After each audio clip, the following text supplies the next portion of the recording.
Bonjour à tous, nous poursuivons avec la deuxième Mishnah du quatrième Perek, Mishnah Bet. Kayotsebo. La Mishnah nous dit Kayotsebo, à la suite de ce que nous avons vu dans la première Mishnah, il y a quelque chose de semblable.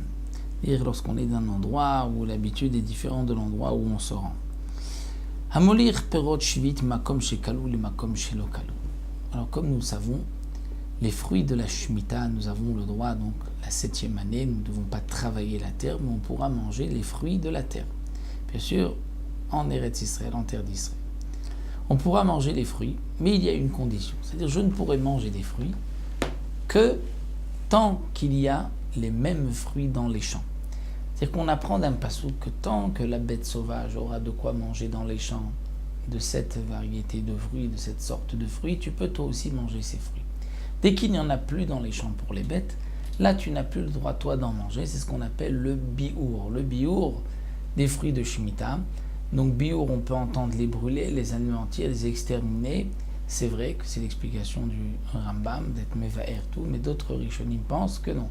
Le biour, ce n'est pas de brûler, c'est de les sortir de son domaine. Là nous avons donc une marloquette entre Rashi et le Rambam, marquette rishonim. Qu'est-ce que cela signifie le biour? Mais d'après tout le monde, lorsque le moment du biour est arrivé, tant qu'on n'a pas fait le biour, on ne peut plus manger les fruits. Maintenant, nous avons le cas d'un homme à molir perot shvit, mais makom shekalu le makom shelokalu. Il amène des fruits de Shemitah. Il vient d'un endroit où makom shekalu, où là-bas il n'y a plus de ces fruits-là dans les champs. Donc là-bas, on ne mange plus de ces fruits. On prend du raisin de Shemitah, il vient d'un endroit où il a cueilli ce raisin, mais il n'y a plus de raisin dans les champs là-bas. Donc les gens là-bas ont arrêté de manger du raisin. Et lui se rend dans un endroit, le makom shelokalu, où il y a encore du raisin. Pourra-t-il en manger ou pas, ou devra-t-il vers le biour? Ou bien au contraire, makom shelokalu, makom shekalu, il vient d'un endroit où il y a encore des fruits dans les champs. Il vient de cet endroit là-bas vers un endroit où il n'y a plus de fruits dans les champs. Eh bien, chayav levaer, il devra faire le biour, parce qu'on lui donne les chumrot de l'endroit d'où il vient et de l'endroit où il se rend. Rabbi Yehuda Omer, Rabbi Yehuda dit non. Omrimlo, on lui dit, c'est va, sors, ve'ave lach afata, et va amener toi aussi de cela. Qu'est-ce que cela veut dire? Qu'est-ce que nous dit Rabbi Yehuda? Alors le Barthénora nous explique qu'en vérité, Rabbi Yehuda et Tanakama sont ici en marloquette sur un autre point, une marloquette qui est sous-entendue, c'est ce que la Gemara nous explique.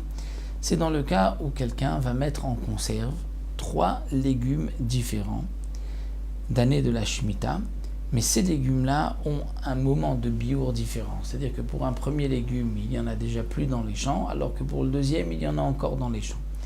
Là, j'ai un mélange. J'ai une conserve, des légumes en conserve. Il a mis, par exemple, des concombres, des cornichons en conserve. Il a utilisé du vinaigre, il a utilisé de l'ail ou autre, vinaigre à base de vin, de l'ail, où il peut y avoir donc déjà eu le biour. Quel est le din? Alors Tanakama, qui n'est pas marqué ici mais qui est sous-entendu dans la Mishnah, dit tu peux manger de ce mélange-là tant qu'il y a encore, c'est-à-dire il y a 3 légumes ou 3 sortes différentes de Shemitah dans cette conserve, tant que un des 3 tu peux encore manger, il y en a encore dans les champs, tu peux manger tous les autres grâce à celui-là.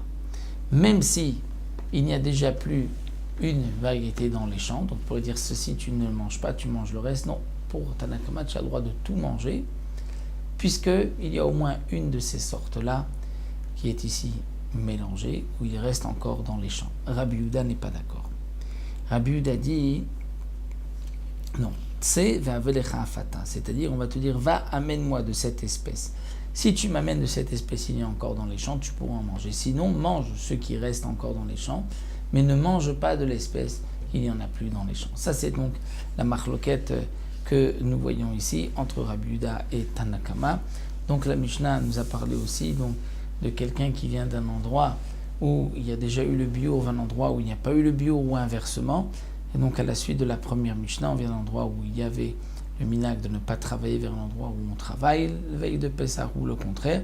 Et on se retrouvera encore dans la troisième Mishnah avec aussi une question de minag, comme nous le verrons. Donc nous avons encore été quasiment tout le Pérec qui parle de minagim, encore d'au moins 2-3 Mishnayot concernant les minagim différents endroits. Comment va-t-on faire lorsqu'on vient d'un endroit à un autre?